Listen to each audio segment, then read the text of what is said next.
Hello guys, welcome back. In today's video I'm going to show you how you can remove apps from your Android game launcher. So first of all, what I'm going to do is I'm just going to show you that all of my games are currently stored in my games launcher. As you can see, I've got no games on any of these app screens right here.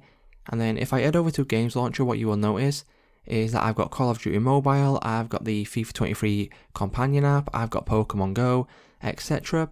So if I want these to be on my home and app screen, what I can do is I can come to the bottom right hand corner, click on the more option right there, and then now I can select settings.